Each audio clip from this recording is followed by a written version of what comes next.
Welcome to another exciting episode of Kap Or No Kap. I am your host, Kevin C. Meggett, and now we are part of M24 News. That's Millennium TV, for those that don't know. There's a lot that's been going on. I want to talk about some things right before I bring my guest on. As you know, we lost a couple of iconic figures in hip-hop. Rest in peace to DMX. Rest in peace to Black Rob. We lost Shock G. Who else did we lose? Prince Markie. We lost Prince Markie. And so hip hop has been taking a beat. He took a real big beat in the month of April. And my heart really goes out to those families and everyone there. They'll probably live on forever through their music. What else has been going on? Oh, the Biden, President Biden made his first joint session. He made a speech for his first 100 days to a very empty Congress, and he was and Tim Scott came on and gave a rebuttal that caused a lot of controversy because a lot of black folk were referring to him as Uncle Tim, which is a play on Uncle Tom. So I want to talk about that as well. And I will also want to talk about various people in the industry after we had those losses in the hip-hop community has been shouting out and tweeting and saying that hip-hop needs a union. There needs to be a union for hip-hop. So, these are the things we want to discuss today. And I'm gonna bring my guest on today. She's no stranger to Kap Or No Kap. In fact, I need to bring her back as my host because that's exactly what she is. I've just been kind of doing this, a little solo, but it's never solo. We are a trio. They're just on a little hiatus because they're so busy. So I want to bring out Janaea Butler. She is the founder of Hip Hop Union. So hip hop does have a union, ladies and gentlemen. And if you and if I could get Styles P up here, maybe we could connect and put these dots together to see how we can strengthen that union and build with other people. She's also a Republican. And are you a Republican or are you a conservative? Because I'm a conservative Republican. A conservative Republican. I'm actually a hip hop Republican. Okay. We can get into that a little bit. And, okay. But I'm actually a hip hop Republican, but I'm conservative. African Americans are conservative by nature. We believe in family values. We believe in building things, and we now have gotten away from all those things. And a lot of it is because of what we're saying that we are. We're saying, that we want programs, we want help, but really we want strong businesses. We want everything that everybody else wants. We want to be able to reach the American dream too, Absolutely. So let's talk about what made you want to start Hip Hop Union? Where did that come from?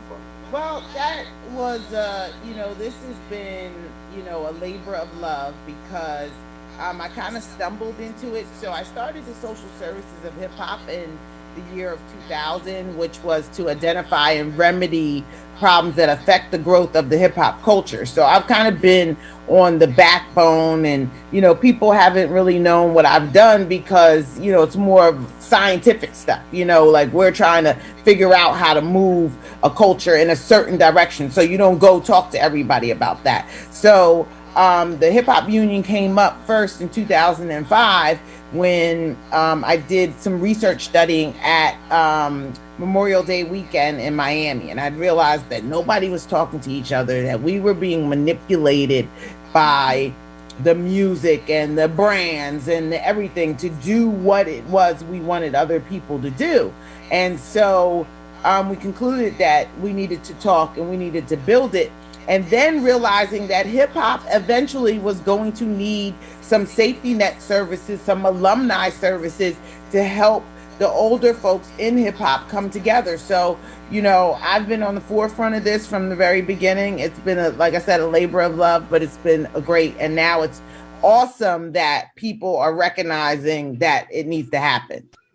Absolutely, absolutely. And now that hip hop is a Global global entity. entity, It's it's the the you could you go could anywhere go in the anywhere in the world, world, and hip and hop hip is hop is being being demonstrated and demonstrated and illustrated. illustrated. So So Isn't that like the, the amazing? the the time is time so is right. so This is right. a This is a multi-billion multi-billion dollar dollar business. It's an business. It's an industry, industry, and and it it hurts my hurts my heart when I heart when I hear hear some of the some of the founders, or a lot of the founders, I should say, or most of a lot of the founders did the same thing that you did. They gave a labor of love and created something that is now a culture that the entire world is now enjoying, but no one gives forward. So shout out to you with that. Well, thank you. And I think hip hop is a labor of love. If you really love hip hop and if you put anything into it, I think that at first really blossoms from a labor of love. I think the younger kids of the generation, they don't necessarily, get it like that. But when you fall in love with hip hop, they got the meme now, like, when did you first fall in love with hip hop? So Right. when you fell into hip hop, you fell into a labor of love, of wanting to be a part of it and wanting to be down, and that's the beauty of it. Right, right. And it's so ironic because we very seldom think that foundational Black Americans, or AKA African Americans, don't contribute anything to the world. Well, ding dong, hip Mhm. hop, those That's things big. That's big. that Hmm. they contributed for the entire world to enjoy, as they did R&B and jazz and blues and gospels and so forth. Things that we just give it away so back to its essence or its origins of where it started. But I digress. Let's talk about how did you become a Republican? Well, I was raised in Cherry Hill, New Jersey, and not that Cherry Hill, New Jersey is a Republican territory or anything like that, but I was raised with a very open-minded perspective and to look at the world very open-mindedly. And so when I had got to New York and Harlem, I moved to Harlem in 98 and I met this guy. His name was W.A.B. Britmore. Okay. And he's like a ghost to me at this point. And and so he used to tell me about politics. I said, I think that I want to get into politics. So he used to tell me about politics. And he said, listen, girl, you're not a Democrat. All those Negroes are over there in that group and they're not doing anything. And you're progressive and you want to be the mother of hip hop. And that is from a Republican perspective. And it was like, what are you talking about? So this was back in 2000. So I've actually been a Republican since 2000. So the values of Republicans are much of what we are as hip hop citizens. Jay-Z and Nas, they have the song Black Republican. Now it's Right. obviously a play on stuff, but I feel like a Black Republican, money I got coming in. This is where we're at, right? And so this is where we're at in hip hop. And hip hop is a very capitalistic society. So for us to say in hip hop that we're out here grinding, it's like an oxymoron. We're out here grinding, trying to make our way, pulling ourselves up by our bootstraps in the hip hop community and hustling hard, no sleep, this and that. That's a Republican mindset. And see, we have to stop being irrational about who we are and what we're doing because we're being taken advantage of and we're missing a lot of money because of that, right? So, so were you saying something? No, no, no. I'm listening to you. Oh, I'm so then I became a Republican. So he pushed me. He's like, I remember going to the mailbox and holding this, like, oh my God, I can't believe this. He's like, this is going to be the best thing that you ever did is change from a Republican to Democrat because it's going to say that you understand the greater world around you, right? And so we can't all be Democrats and then have no Republicans. We need allies on both sides of this field, and we have to start playing our game in America a lot better. We have to stop waiting for people to tell us what to do, waiting for people to shoot us, waiting for everything, waiting for people to tell us who to vote for. No, we're going to tell you who we want to vote for. We're going to put people in office, and we've got to be more proactive. So I'm a Republican because I want low taxes. I want the government out of my business. I believe in strong family values, strong Christian values. Okay. These are all things. I believe in small business and moving money in this country. And so these are all the things that are Republican and conservative principles that we're ignoring and trying to say, no, we don't want any parts of that. Well, I do. Right. Yeah. Okay. Well, I can't hear you.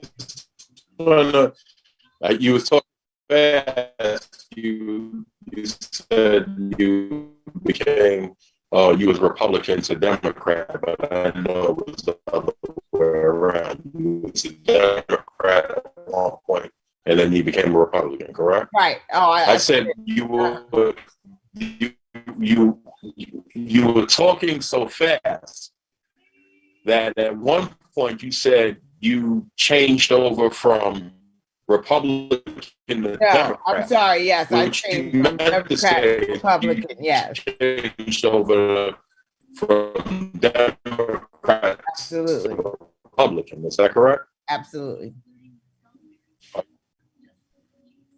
That's okay. But Republicans, like I can get in front of or behind of some of their values. Here's my thing. Here's my whole. Right. Here's my thing. I'm an independent. So I go by issues. Congratulate Republican or the Democrat Party's foundation of Black American interests at heart. So I believe Republicans could be a friend of our interests. Well, we got to put some of the interests that we want on the table. The problem is we have to organize to put our interests on the table. Does that make sense?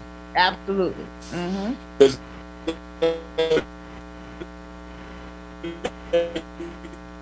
I can't hear you.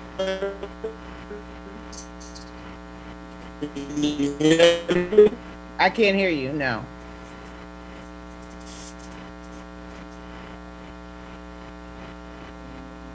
It's just all like scattered and stuff.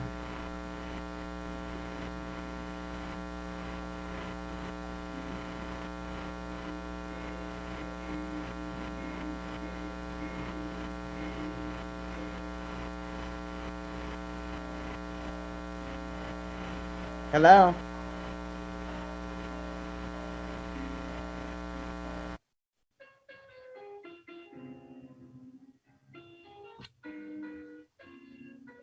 The problem with that is Still scattered.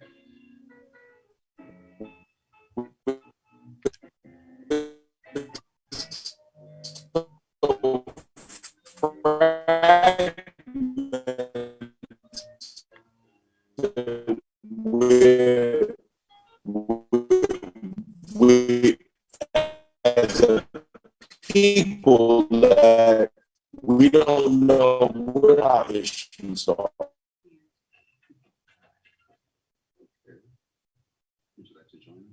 If you're talking, I haven't heard anything.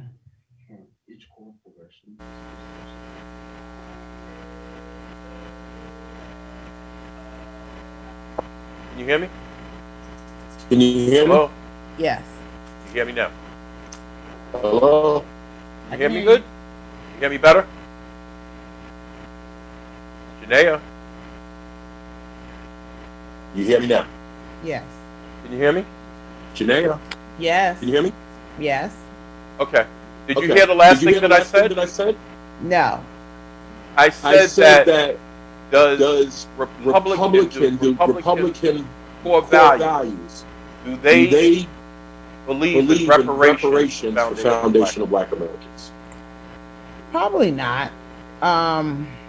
Because again, the principles are pull yourselves up by the bootstraps. And that's an issue that we need to take up for ourselves. I don't think that's a Democrat or, Republican for their core values, because that qualifies as a group within ourselves. And that's why our voting block and our votes have to be so pointed, because we have to get what we want out of the system. The system is not going to necessarily give us what it is that we need and to move forward. It's not necessarily, and don't get me wrong, I think America needs to stop eating its citizens very to the 10th power.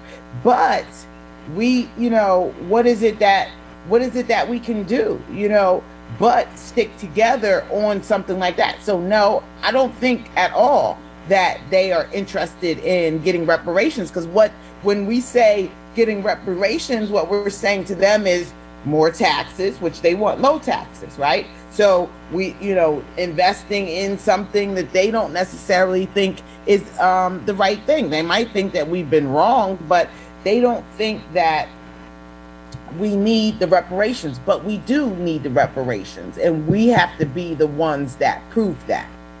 So do you personally feel that we should have reparations? At 100%, 150,000%. We have been disenfranchised in so many ways across the board, and we need some time to get on our feet.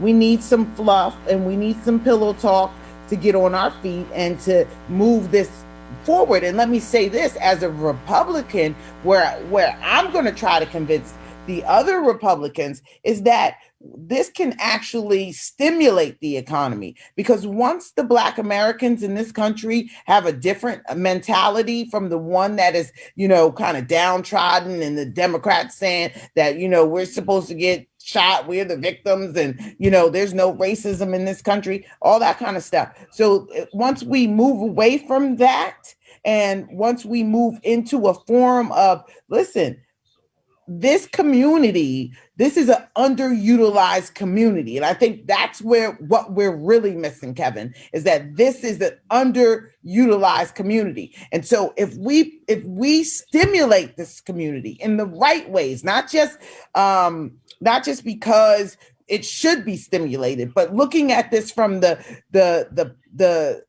part where these people are people of genius, and if moving in the right direction, it could be worth a lot to this country, a lot more than we're worth now. Right. And that's kind of been my argument. See, I want to destroy the system of white supremacy and replace it with a system of justice. And we cannot honestly say that we're not living in a system of white supremacy racism here in America. And the rest of the world don't have this view or this take on foundational Black Americans or African Americans or Native Black Americans, that we're shiftless, we're lazy, we don't take advantage of opportunity. You're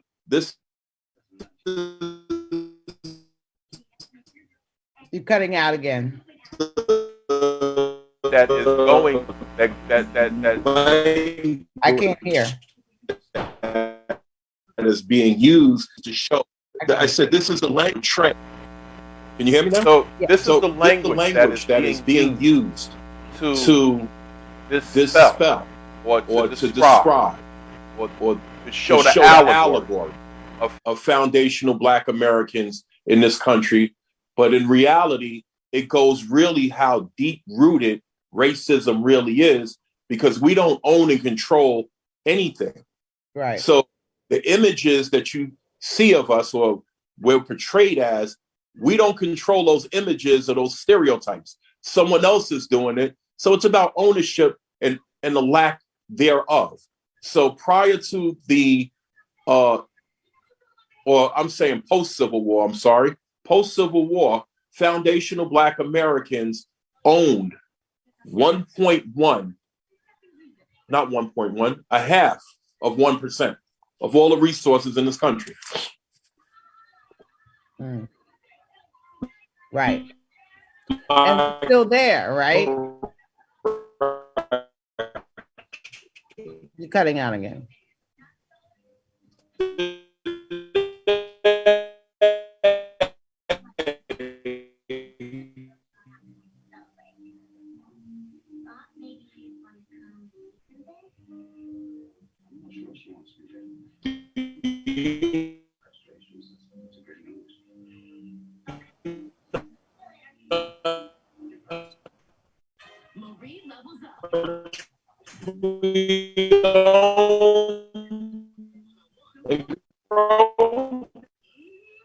The same exact number, 1/2 of 1% of all the resources on this issue in this country. We're gonna take a real short break. Is owned by, so we didn't know when America, China on their human rights story should be able to come together on. We should. You should mic on the phone because it's the reception of the phone that keeps it. I'm not on my phone. No, I'm on. Here we go. I'm sorry. I'm sorry for the technical difficulties, everyone. I apologize for it. But so I kind of want to move on. Let's talk about Joe Biden's. How much is $6 trillion plan? Wow. And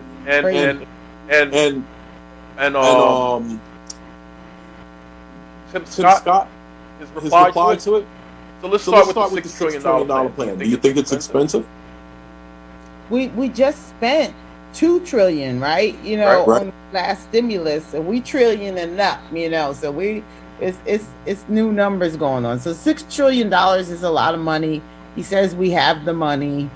Show us. So show us where we have the money, and show us where we're going to benefit from the $6 trillion and not going into, you know, just a state of recession as we're bleeding money out by the seams and saying that we have it and not really having a strong plan of how we're going to get it back. They said that the economy is booming. But we put the money into it to make the economy boom. So it's like, is it really booming, or is it just your stimulus checks that you gave out and everybody spent the money again, just because they're tired of being in the house? So I don't know, $6 trillion is a lot of money. And I want to hear more. So I'm looking forward to hearing them on the tour. And it's funny because you have a lot of social democrats, socialist, Democrats, socialists, or social democrats, whatever, like the AOCs and those guys, that wants even more. You know what I mean? Yeah. And so they're really out to bankrupt the country. It's really they won't mind if the country is bankrupt. Really.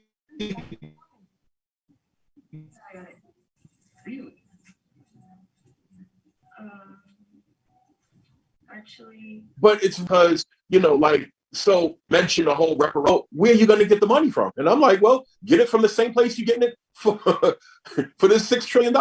You know what I mean? But the point that I'm trying to make is, it's got to make sense, because we're going to pass down debt to an unseen generation, and then where are we going? And no one stops to think that we're competing with China. China is going to be the number one economic superpower in, I predict, 5 years or less. The whole world right now don't even want to do business with America. They want to do business with China. Well, I think that the coronavirus was an act of war. I think that, there's no way that you cannot classify that as an act of war, like it was an accident across the world. And then China is about to be a superpower. I think that we really need to look into that. And I don't know why that's not something that's, up. I think that, United States and everybody else knows that we're already in World War III.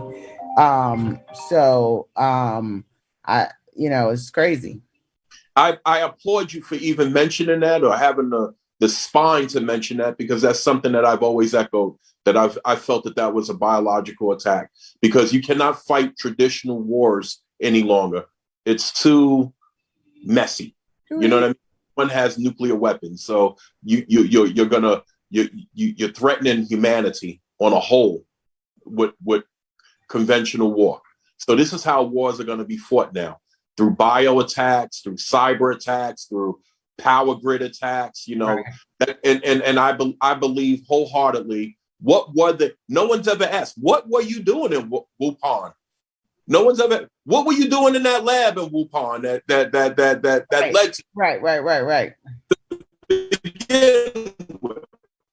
No one's asked the right question. So, I mean, yeah, whatever. Let's talk about Senator Congressman Tim Scott, his rebuttal. U.S. Senator Scott. Well, first of all, what do you think of him? I got a chance to spend 3 days with him. He has this group, Empower America, and I thought it was amazing. It's this body of folks who are training the next generation of leaders, and not necessarily Republicans, but more importantly, Tim Scott Republicans. And so I got a chance to talk to him, got a chance to see his authenticity, and I thought that he was, good brother man out, in another in another island by himself. And I think that we need to applaud him for that. We act as though that, this black man, the only black U.S. Republican, black U.S. senator, has an easy job, or that people are giving him, a red carpet because he's a black Republican. It is the opposite, but I think that we need to look at our differences differently. Like, yeah, he's different than us, like the quote unquote us, or he seems to be, but he has really strong values, and he was raised by a single mother who pushed him over the edge, and he just overachieved, and he's a U.S. senator. And I think that, we need to applaud him for that. Now, when he goes out, of course, and then says, hey, America's not racist, it throws everybody off, and I told his camp, if anything, I would have kept that out of it, because I think it just, gave the Democrats a soundbite to disclude everything else that he already said, Right. And I thought the same thing, like social media was going crazy in a frenzy when they were calling him Uncle Tim.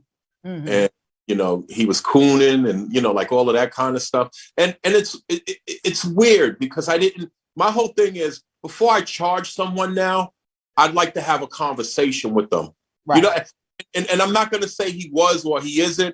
I don't know. Maybe he misspoke. Maybe he spoke as it was part of his conversation. And go ahead. Sorry. I didn't see it in its entirety. And of course, they'll only give you a sound bite, and everyone runs with that sound bite. Right. So, I mean, I could easily say the same thing for Congressman, what's his name? Clyburn.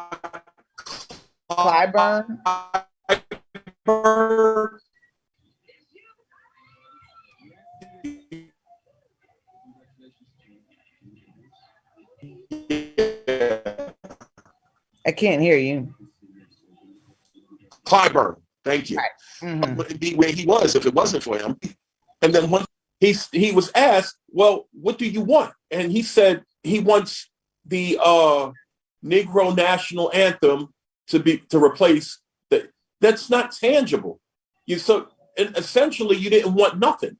So you tell me the difference. You know what I mean? He didn't commit to nothing. He said, no, we don't need nothing. Foundational Black Americans need resources. We need resources so that we could compete. And we love to bring up Oprah and Michael Jordan and LeBron James and all the Jay-Z and all of these folk, Diddy, and say all of these folks are actually successful. So what's wrong with Black folk as a whole being successful? And the problem with that, I believe it to be, is that we are not able to compete as a group like every other ethnic group in this country.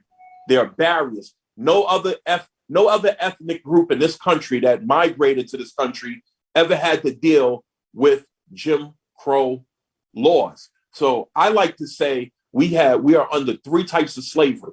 We went through three slaveries. Foundational Black Americans have gone through three slaveries. The actual physical chattel slavery that built this country. Then you had Jim Crows that kept us from accessing any resources to the country, to the benefit of the country. And then, of course, I think civil rights. I think civil rights was another form of slavery because it helped everyone else except for the people that it was actually written for. What do you think of that? Well, that's a good layout of the three levels of slavery. And I think that is something that we really need to take a look at. What I call this time right now is we're having an urban dilemma. And that is the common, what's happening. Let me break this down to you really quick. What's happening with police and our citizens. What's happening is an urban dilemma. And so that's the common distasteful physical, emotional, or mental trauma that people experience when coming in contact with Black people. Let's say Black people. And I usually say people of urban descent, but let's say Black people. And so it's the common thing. So when people see us, they have all kinds of reactions and stuff. And they, at this point, they're deadly. The reactions that they're having are deadly. And I think that we need to classify this as what it is. It's a disease that people are having when they see Black folks, that they're reacting. They think, oh, well, let me call the police on them and hopefully the police will kill them. Or let me be the police and go not even give this person a shot because they have all the common physical, emotional, maybe somebody beat them up, emotional experience, maybe the Black person screamed on them at one time, or mental experience. Maybe it's things that they see on the TV that are distasteful. So now when we look at the slavery that we've been through, and then this on top of that, where people are actually pushing their feelings and emotions on us and not connecting the dots between the two, we have a catastrophe and we have where we are. So we need reparations. Foundational Black Americans, as you say, need to be in our own group. You have all of these foreigners coming in and then claiming Black American. And so we have no place because these foreigners are coming in with a plan, with opportunity, because America pays them when they get the chance to come in here to be a part of America and be a productive citizen. We need that same new boost. We don't need the boost that, that you took away from us years ago. Right. Absolutely. That's my sentiment exactly. Like and I'm all for anyone wanting to come and benefit and better themselves, but not at the expense of stepping on my skull and bones to do it. You understand what I'm saying? Mm-hmm. Like so many, and not all, but there's God knows there's a lot. There's more than a few. It's a lot of people that come here and they have this notion as it pertains to foundational Black people that we are the worst. And we are, Kev. On paper we are. I mean, we're the best. We're people of genius, but on paper we are. And we have to start looking at the numbers. We can't be the highest people in HIV, the percentage of people per capita in HIV. We can't be the highest percentage of people in jails. We can't be the highest percentage of people with diabetes. And so we're not taking care of ourselves the way that we need to take care of ourselves. So we need a new plan in place. We need to stop telling ourselves that, why are you saying this to us? Step up. Okay. So I believe that that we're having post-traumatic stress, but I believe that enough of us can move the needle forward to get past this. Just for the record, though, when you take things like HIV and AIDS and you look at the Black community, right? And this is, see, they make this one big Black person. You know what I mean? Like they couple Caribbean, Africans, and they just say, oh, you're Black. So if you were to divide that pie that you just said of how many people that have HIV and AIDS that are really foundational Black Americans, believe it or not, you'll find small.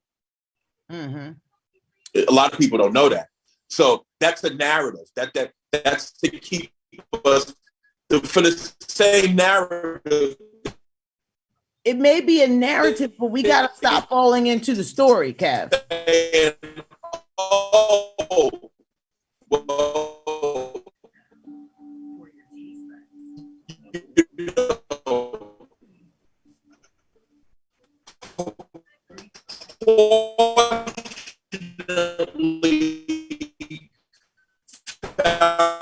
Foundational Black America.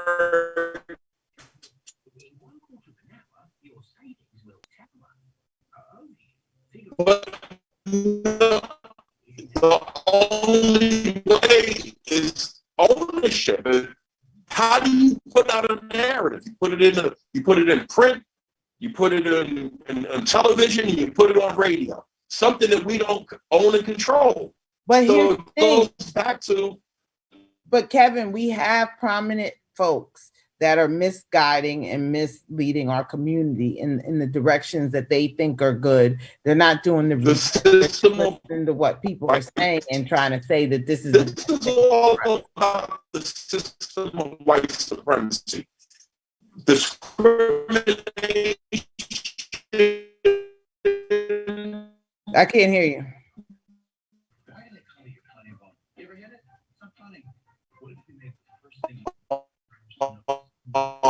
Lack of opportunities of a bigger issue and say that's the root. Well, I totally try to solve our problem. We run. Yeah, well, we're acting as if we're acting as if our problem can't be solved. And that's the bigger issue, is that we have to look at solutions. And that's something that Tim Scott said, and I was on board with it. He put the Policing Act of 2020 and I think 2019, and the Democrats flat out refused it. So we've got to stop playing this political pandering and we've got to get real. So they're acting like there's no solutions to these issues that we have, right? So the Black people have. There's solutions to everybody else's issues, but Biden should be putting out an executive order right now on stopping this retaliatory killing after the Chauvin verdict. Okay, so this man, Derek Chauvin, went to jail, and we had like 6 police killings in 24 hours, and there's no executive order. There's no protection for these young people getting shot by the police. And so all these things, we have to begin to take ownership of, not just pointing the finger, because they feel like if we're killing people in our community and we don't have a problem, we're not jumping up. Why are we not jumping in nobody's face? You think that if we didn't jump into people's faces like we do when the police come, you think we didn't jump in these little boys' faces that are killing people, that they wouldn't stop, just like these police are?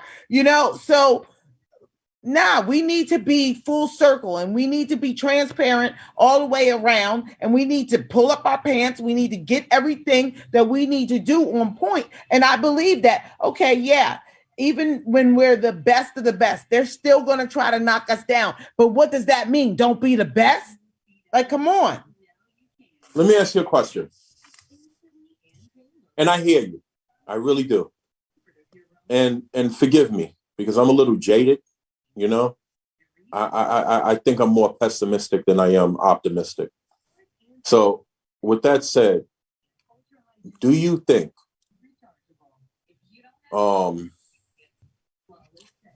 foundational Black Americans are protected by the Constitution of the United States? I know we're overly punished by it, but do you think we're protected by it? No, we're not. I mean, So not in any way, shape, or form.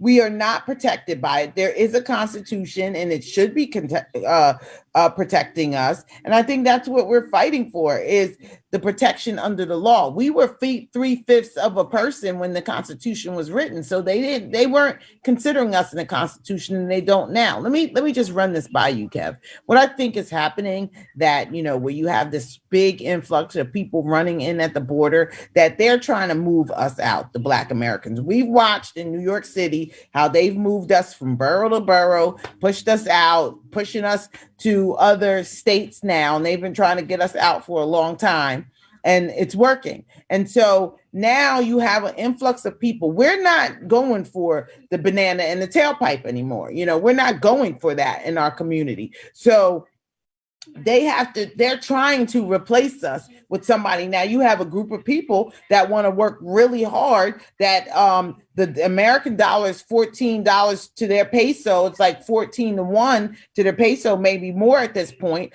but they're willing to work for the American dollar harder than we are, now that we've been through everything that we've been through, America. So now that we're pointing our fingers and saying we want this and we want that, America is now trying to expunge us from its property and say that we never wanted you anyway, and you're a broken community. So yes, we have to definitely look at this a different way, Kev, because if we don't, we're in trouble. I mean, we're in trouble as it is, but we have enough power, enough manpower across the board. We have to work together to get somewhere new. Right. I agree with that. I for one personally think the only way we can do that is through being sovereign, just like Native Americans. See, if my whole thing is, if you say, oh, foundational Black Americans don't deserve reparations, then Indians don't deserve reparations, because they didn't build the country. They just had it from them. Mm-hmm. And matter of fact, I mean, this is for another conversation for another time. Those are not even real Indians. Those are pretendians. Those are people that's pretending to be Indian. But they got a lot of that stuff, and we need to be pushing. That's another conversation for another time, because I hate to say it, but Trump was absolutely right when Elizabeth Warren got up there and said she was Indian, and he said where, right.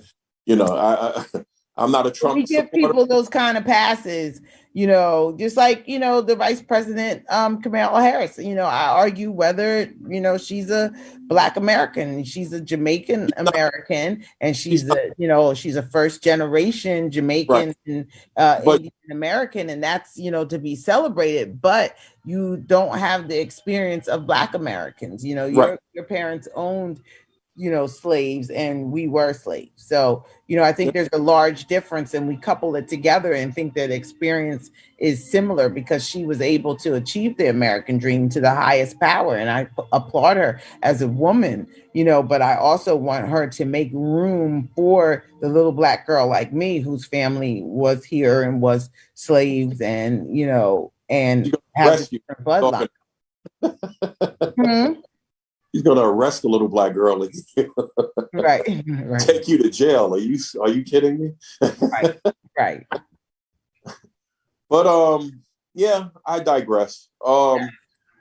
So yeah, the other thing is with law enforcement. I'm gonna tell you I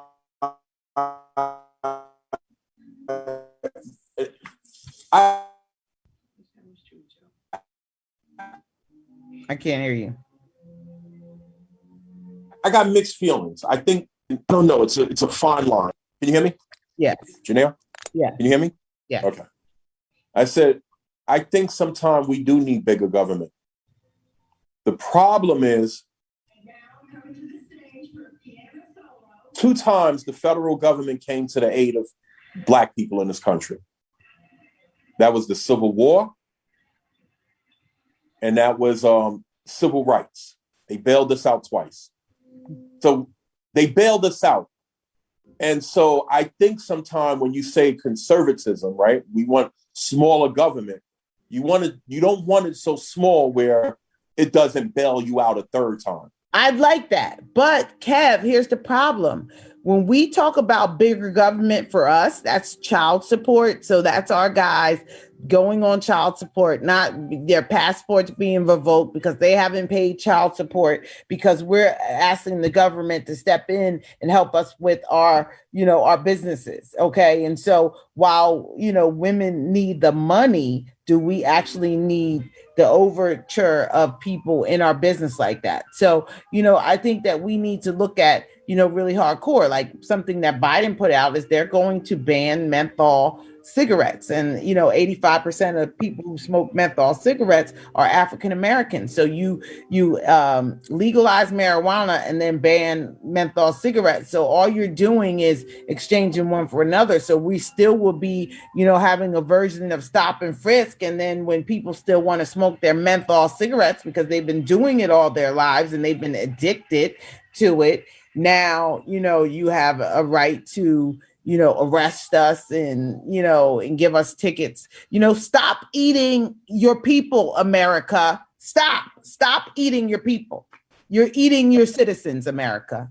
Right. Well, yeah, I mean, I think this conversation is very refreshing. I want to thank you for it because, Republicans get a really bad rep.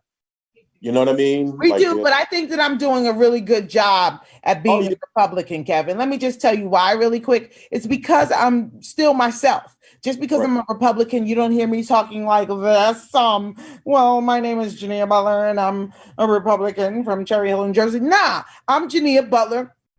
And I'm a home girl and I'm a Republican that can make sense out of what I'm saying. And so, so I think that we need to look at it like we all need to be everywhere. We need to be everywhere. We need a seat at everybody's table. I laugh at the soundbite that I brought in of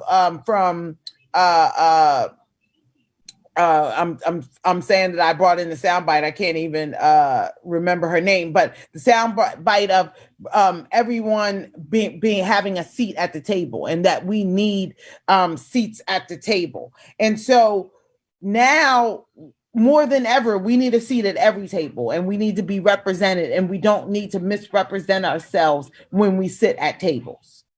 Right. I absolutely agree. What we need is access to ownership.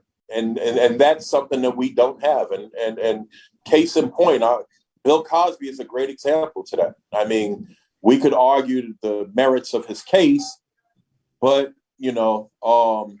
that man is kind of sitting in jail right now for wanting to buy NBC. Right. Right. And picking it up. And we have to be careful what we do and how we do it. But yes. We're going to wrap this up, though. But when you coming back on? I'm waiting for you, Kev. You say that I'm so busy, but I'm waiting for you. Okay, Thank you for having me.